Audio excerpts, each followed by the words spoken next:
Semangat kita belajar. Semangat kita. Nah, supaya lebih semangat, mari kita terus semangat. Masih ingat ya? Semangat dulu. Semangat.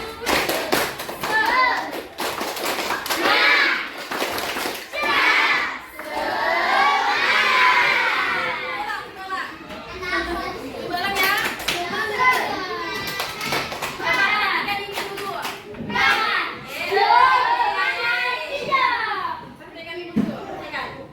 Tepuk semangat.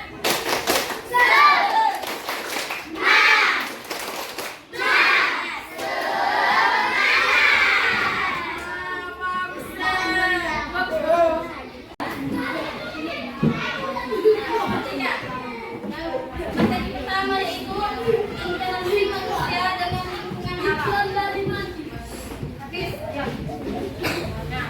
Manusia dan lingkungan alam merupakan kesatuan yang tidak terpisahkan dan saling memengerti.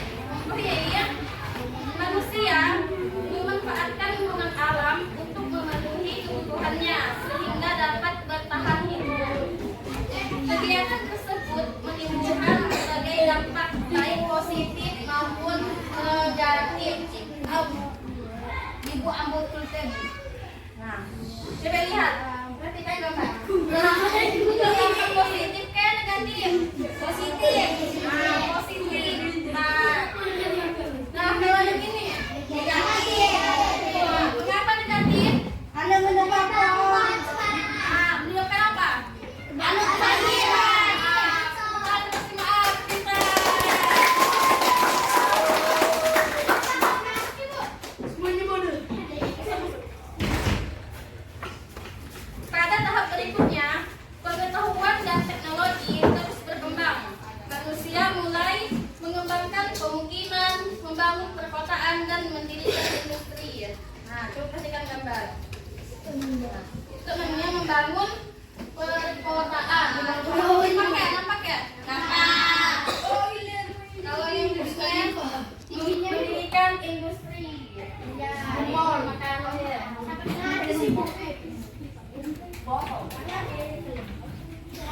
Nah, lingkungan alam. Dengarkan. Lingkungan alam terdiri di atas komponen biotik dan abiotik. Komponen biotik merupakan makhluk hidup yang ada di lingkungan. Sedangkan komponen abiotik merupakan benda yang bukan makhluk hidup. Nah, contoh komponen biotik yaitu yang pertama hewan. Nah, ini biotik ya, iya. Yang kedua tumbuhan merupakan komponen biotik. Ingat ya. Yang kedua komponen abiotik. Contohnya batu, tanah, udara, dan matahari. Ingat ya.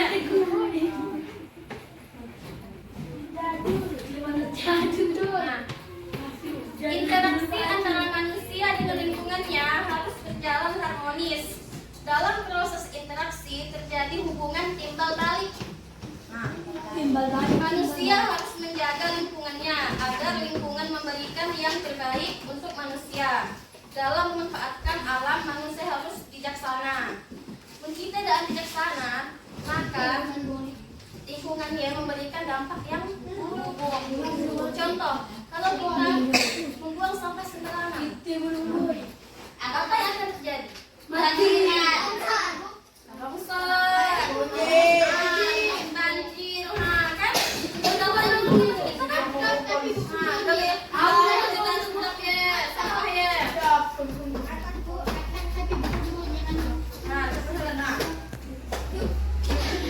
Ini merupakan contoh yang tidak baik. Menangkap ikan dengan racun. Nah, tanah longsor. Apa penyebab longsornya? Banjiran. Tanah longsor penyebabnya. Ada pohon di sana. Pohonnya di depan. Secara liar, menyebabkan tanah longsor. Nah, kalau ini apa? Pantai yang abrasi. Abrasi, pengikisan tanah ya. Pengikisan pantai. Abrasi. Manusia tidak menanam pohon bakau. Menyebabkan abrasi. Nah, kalau ini banjir. Salah satunya apa? Buang sampah.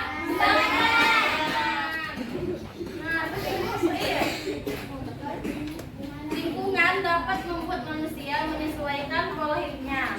Kemampuan manusia menyesuaikan keadaan lingkungan ini disebut adaptasi. Ingat ya, adaptasi itu merupakan kemampuan manusia menyesuaikan keadaan lingkungan. Nah, contohnya. Nah, ini gambar apa ini? Nah,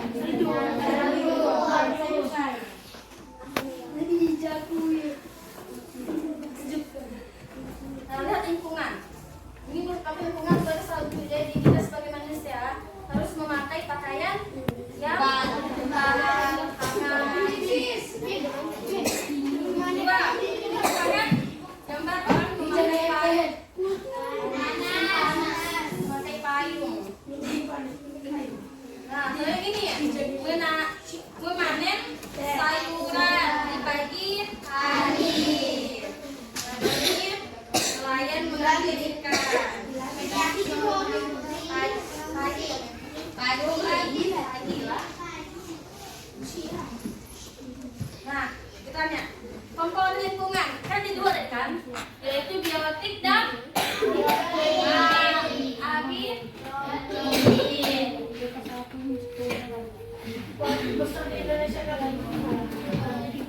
Nah, kalau biotik, contoh biotik itu hewan dan tumbuhan.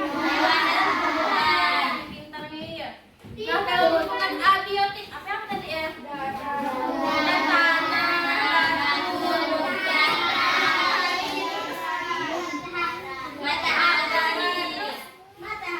Air termasuk tidak air?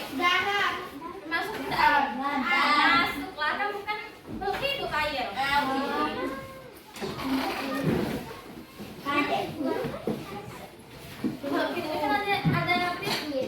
Itu kan ada ini ciri-cirinya kan? Pertama bergerak. Apa?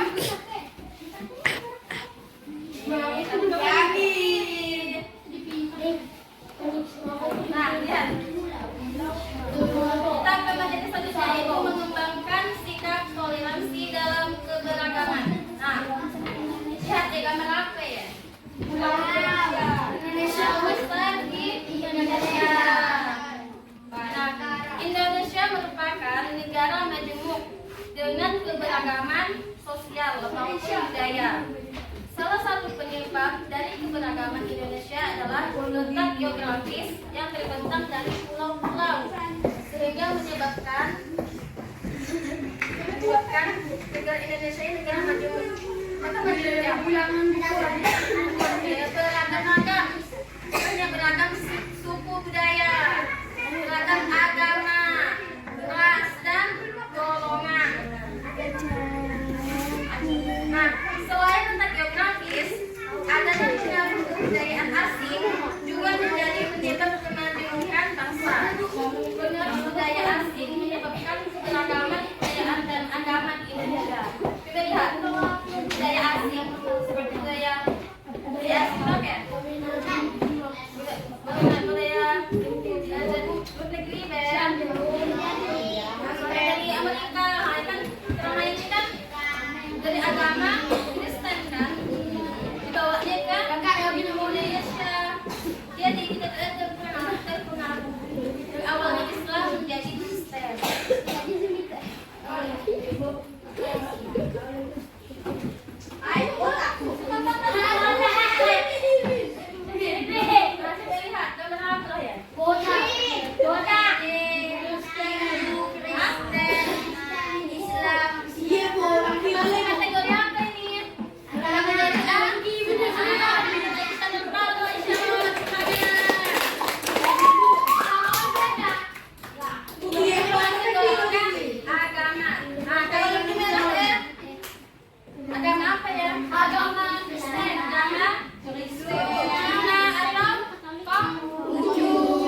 Katolik, Kristen.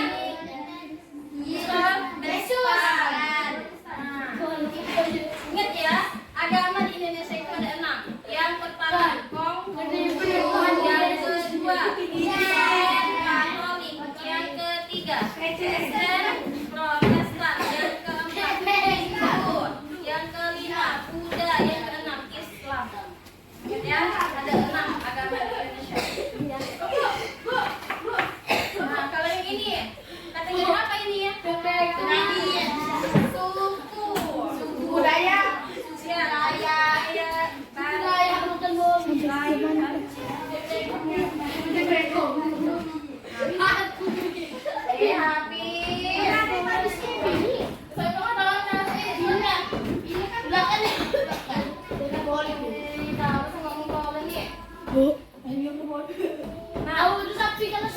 Nah, perbedaan yang terdapat pada bangsa Indonesia bukan menjadi penghalang untuk tetap bersatu, menjaga kesatuan negara.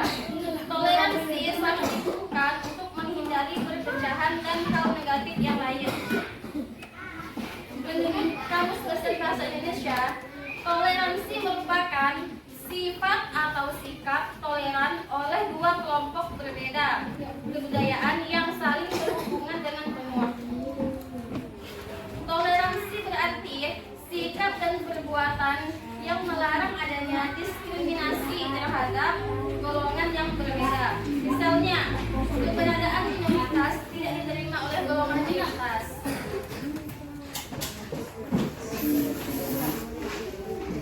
Nah, berikut contoh bentuk toleransi terhadap keberagaman yang ada di masyarakat. Yang pertama, menghormati dan menikmati perbedaan dengan bijak. Yang kedua, menghargai perayaan hari besar pemeluk agama.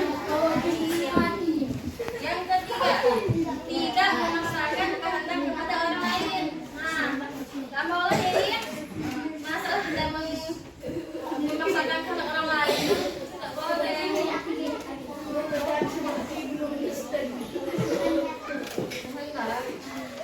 Oh, Kak sakit aku tuh. Kehendak tidak memaksakan kehendak kepada orang lain. Misalkan nih, misal lagi Aisyah dan yang satu sampingnya lagi kemauan gitu lah gitu, iya. Bukan juga bu. Oh iya, kemauan lain gitu dengan kamu. Nah jadilah kamu sama sekali benar ya, gak usah terpaksa. Nah ya memaksakan kehendak orang lain.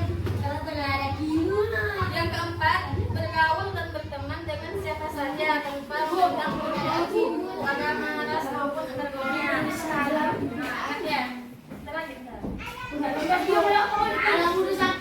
Kelima, tidak memandang rendah suku, agama, ras maupun golongan orang lain. Nah, lanjut ke materi lain. Berikutnya, iklan layanan masyarakat. Iklan layanan masyarakat merupakan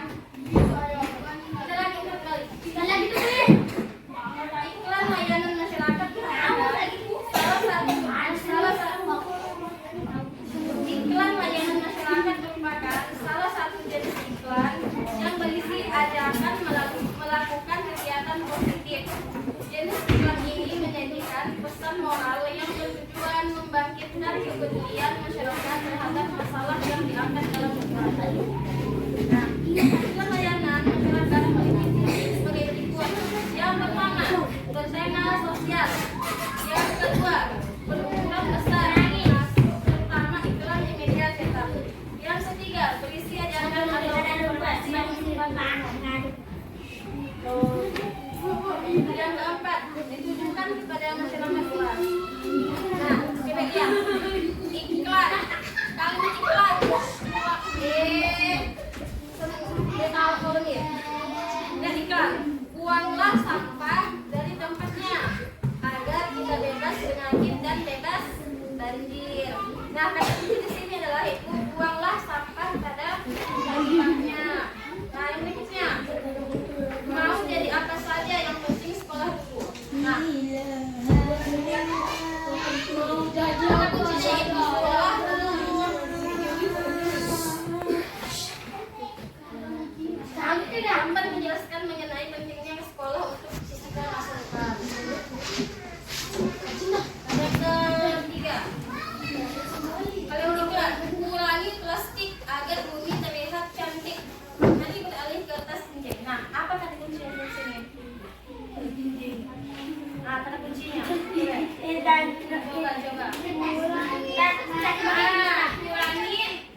terbagi 6 kelompok.